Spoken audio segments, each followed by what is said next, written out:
Hey crazy wrestling fans, welcome to my weekly Raw recap.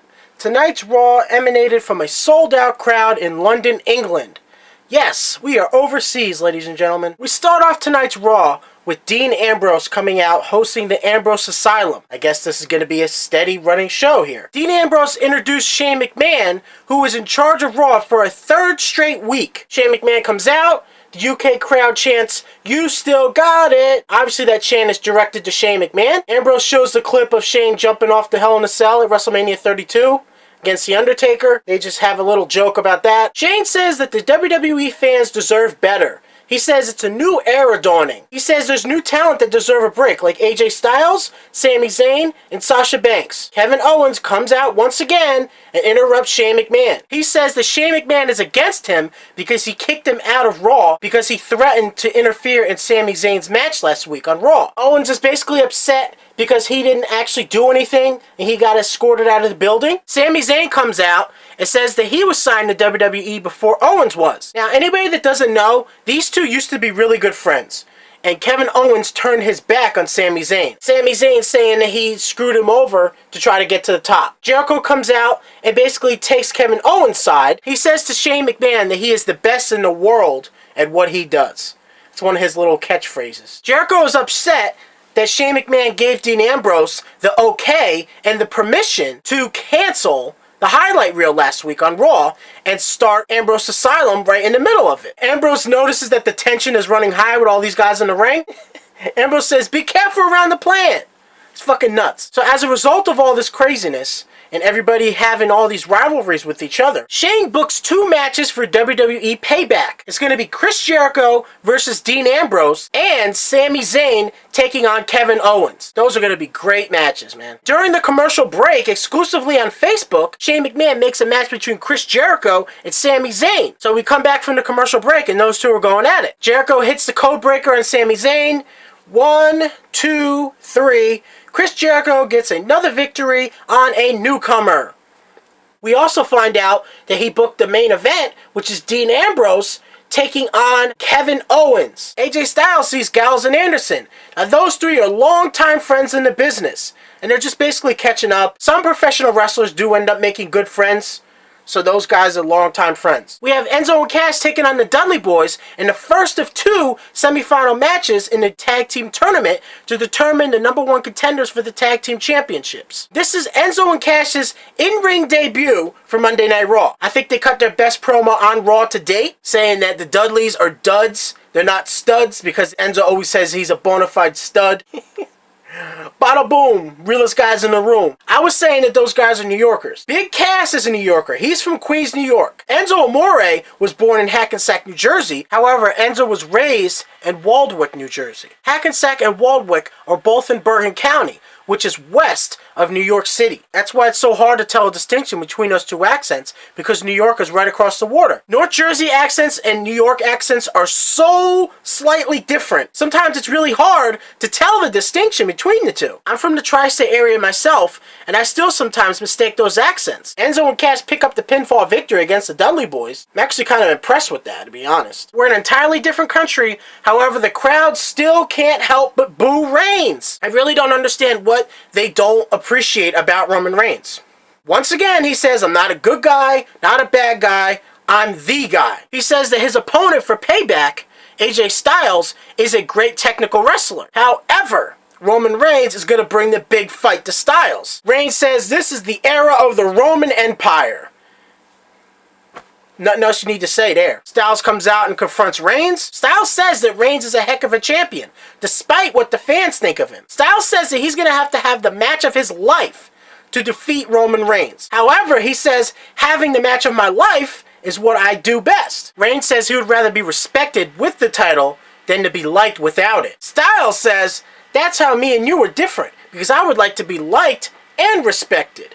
And that's what's going to make me a phenomenal WWE champion. His music hits, he walks out of the ring, and guess who attacks Roman Reigns? Anderson and Gallows. Styles watches Anderson and Gallows like he didn't know that they were going to come out.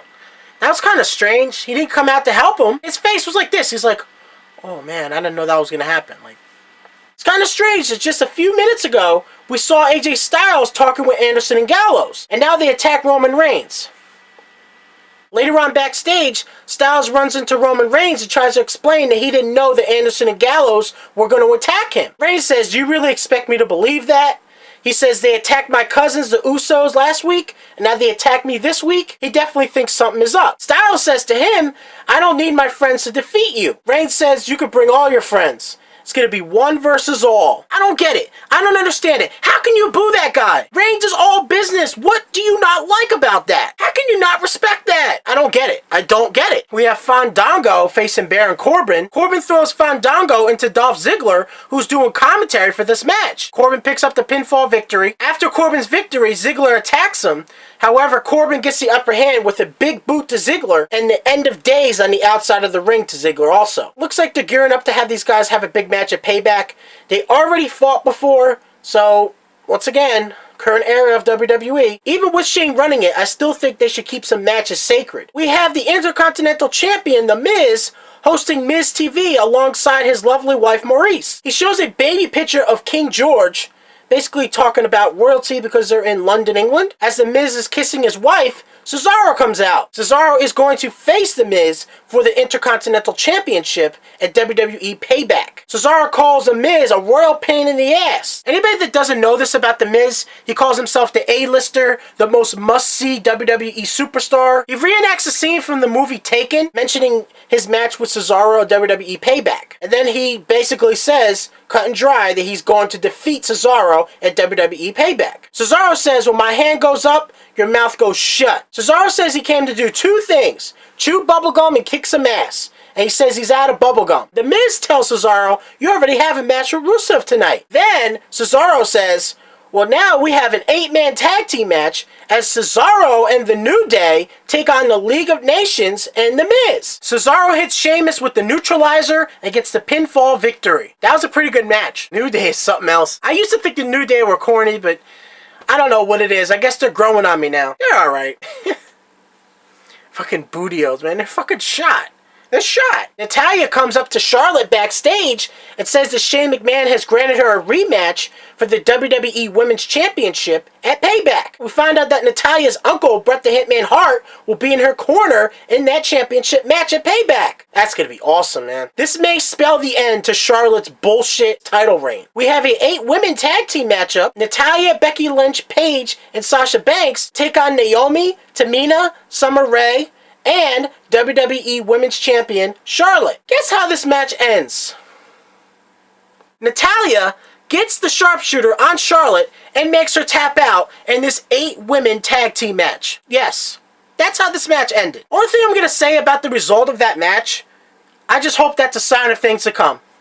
We have the Usos taking on the Vaudevillains in the second semifinal match in the tournament to determine the #1 contenders for the tag team championships. The Vaudevillains defeat the Usos by pinfall in this match. Honestly, I'm kind of surprised that they beat the Usos. I really am. That was a big win for the Vaudevillains. I don't really think people understand that. The Usos are a really big team. As a result of that victory, the Vaudevillains will face Enzo and Cass at Payback. The winner of that match will be the #1 contenders for the WWE Tag Team Championships. We have Apollo Crews taking on Heath Slater. Yes, Heath Slater himself. Crews does a moonsault from the apron of the ring and hits the other members of the Social Outcasts. After that moonsault, he landed on his feet. That was impressive, man. That was cool. Crews once again does that spinning powerbomb and gets another pinfall victory. This guy's on a roll, man. I'm telling you. Watch out for that guy. He is going to be a contender for one of the championships. I honestly don't know how big he is going to be, but I do think that he does have a future in WWE. I don't think you could get rid of him that easily. Shane McMahon books another match between Kevin Owens and Dean Ambrose. That was the main event tonight. This was a pretty hard-fought match, man, I tell you. Ambrose hits Owens with dirty deeds. 1, 2, 3. We have a big win for Dean Ambrose. Yes! Finally! That was a big win. I consider it a big win. Ambrose has no time to celebrate because Chris Jericho, his opponent for WWE Payback, comes out and gives him a code breaker. That is how you end Monday Night Raw. Just a little side note here. Primo and Epico, for the last few weeks, have been doing these promos basically talking about their homeland of Puerto Rico. They just show the island and just show how wonderful it is. I don't know how they're going to bring these guys back. I have no clue, but I know that they are going to do something with them. As far as the WWE World Heavyweight Championship match between Roman Reigns and AJ Styles, I think it's going to be a great match. I really do. I don't really see AJ Styles picking up this victory. I think it'll be too much too soon for Styles. I do see him putting up a fight against Reigns. If Reigns were to just go and turn heel at this point, I don't really know what babyface that he would have to go against for that to actually make it go over the top. I don't know how that would play out, but I do think one day they probably will have to make him go heel. I just love the way Reigns is. He doesn't care if he's a babyface. He doesn't care if he's a heel. He's just Roman Reigns with the WWE World Heavyweight Championship. He's coming to fuck shit up, whether you like it or not. How can you not respect that? I don't see how you're not a babyface when you do that in this era of wrestling. What, is he not smile enough for you? I don't get it. I don't know what the fans want. I really don't. He fucking gives you everything he has. Like, what else do you want from this guy? As far as Chris Jericho being in big matches and being in big storylines still, it would be good if he would finally put some guys over. It seems like Jericho wants to try to bury every new star. I don't understand that either. Jericho is a very established WWE superstar. His legacy is not going anywhere. He can afford some losses to these new guys. This is the third week in a row that Shane McMahon has been running Monday Night Raw, even though he lost to The Undertaker inside Hell in a Cell at WrestleMania 32. We still don't know if this is a permanent thing, but it's the third week in a row. The way that Kevin Owens and Shane McMahon are constantly getting into it, I honestly would not mind to see Shane McMahon take on Kevin Owens. I think that would be a really interesting match to see. Tonight's Raw was pretty good. It was pretty eventful as far as knowing what matches are coming up for WWE Payback. Leave comments down below of your favorite matches tonight. I hope everybody enjoyed this video. I'm gonna get the fuck out of here, and I will see you when I see you.